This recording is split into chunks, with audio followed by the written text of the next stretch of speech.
From a security standpoint, it is rather important to be up to date before you connect to the internet.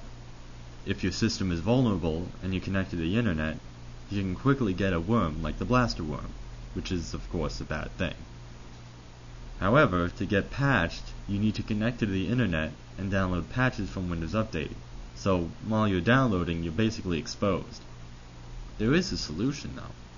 You can download and integrate your patches onto your Windows XP CD so that if you need to install Windows, you're already patched up. This tutorial will show you how to do just that.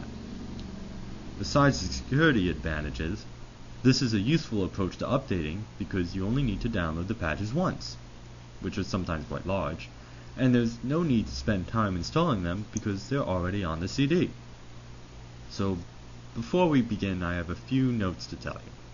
First, at any time I refer to a website, I have the link to that website in the description of this video to the right, so just look to the description for the exact link. Secondly, any software that you need to use, except for Windows XP itself, is free, completely free. Thirdly, I'm going to show you how to integrate a service pack, so you should know what a service pack is. A service pack is essentially one giant update rolled up into a neat package.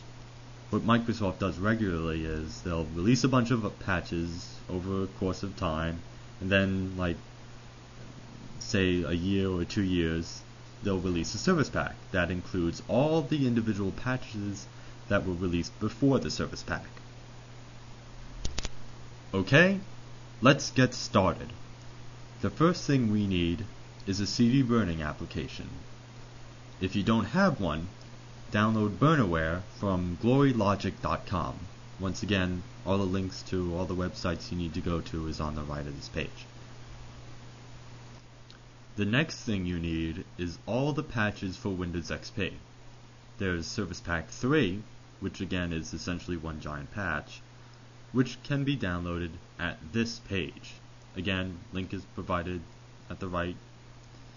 You will also need all the patches that were released after Service Pack 3, which can be found here at the Security Bulletin website. Under Product and Technology, select either Windows XP Professional or Home, depending on what you have. Select Service Pack 3. Make sure all the boxes are checked. See, they're all checked. And press Go. When you press Go, the page will refresh, and all the patches released after Service Pack 3 will be listed so that you can just download them. So download each one and place them all into a single folder, and note that at the time of making this video only one was available, but you'll probably have a lot more. Okay, now let's take the Windows XP CD we already have and put all the files on it into a folder. So create a new folder and label it Windows XP CD or whatever you want. Doesn't really matter, just know where you're putting the files. And go to My Computer, right click the CD-ROM and press Open. Don't just double click it, just right click it and select Open. Then select all the files and copy them into that folder that we just created. For integration to work, you have to have a Windows XP CD. Now, some computers come with a special CD or DVD that just has an image of the hard drive with a bunch of other programs pre-installed. That's not going to work. Those won't work. You must have a Windows XP CD that should look like the one shown in the picture. If you use Home Edition, it'll be green instead of blue. It'll basically look like that. If your computer comes with a CD that looks like that and then it has a bunch of separate driver and software CDs, you're good. That should work. But if your computer comes with, say, an HP recovery DVD, that's not going to cut it. An XP CD should have the i386 folder in it. So if you pop in your CD and you see the contents and it doesn't have that folder, then it's probably not right. Or it'll have an AMD 64 folder if you use Windows XP 64-bit. The last thing we need is nLite, which is a tool that will do the integration for us. nLite can be downloaded at nliteos.com.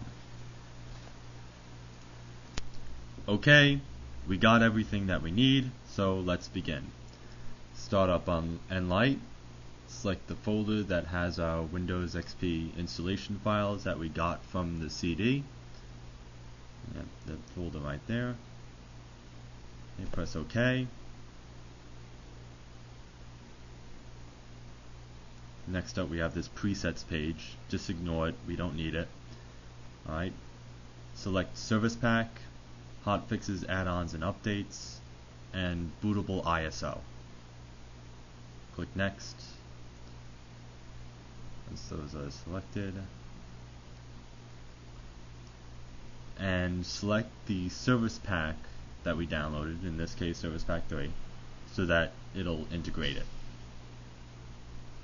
I have that Service Pack selected right there, and it'll take a lot longer than the video shows, obviously. It'll probably take like 3 to 4 minutes.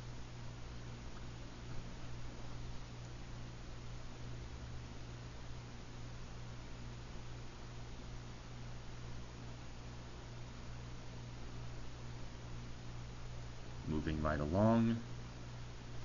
Next up we have that hotfix page, the post Service Pack 3 patches go here. So click the insert button, go to that folder where we put all those post Service Pack 3 patches and select them all. Like you can drag, click, and select them all. I just have that one, so I'm including that. And there's also an advanced page which allows you to set other options if you want. There's no need to now. I would just leave it alone. So yeah.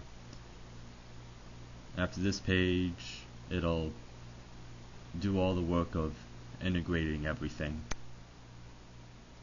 Okay, it's done. Now let's create that image, which we will use to burn the CD. Okay, so I call it Windows XP Service Pack 3 May 19th. I just did that for convenience purposes, so I know when I made the CD, so I know how old it is. You should probably do that too. So just name it whatever you want and save the ISO, and it'll take a few minutes to create the ISO.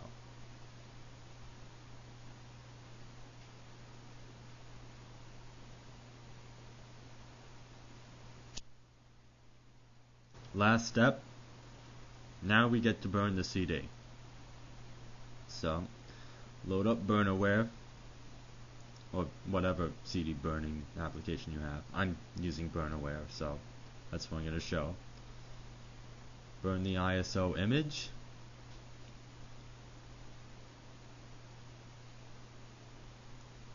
Select the image file that we just created. It should be a .iso file, and burn it. An extra note for Vista and Windows XP 64-bit users: if you're using Vista, your current Service Pack is Service Pack 1. If you're using Windows XP 64-bit, your current Service Pack is Service Pack 2. As of making this video tutorial, of course, when you go on the Security Bullitin website, you'll see what is the most recent Service Pack, and you should have it downloaded and integrated before doing the post whatever Service Pack patches, as I've shown in the video. That's it. That concludes the tutorial. If you have any questions, feel free to ask them in the comments page below.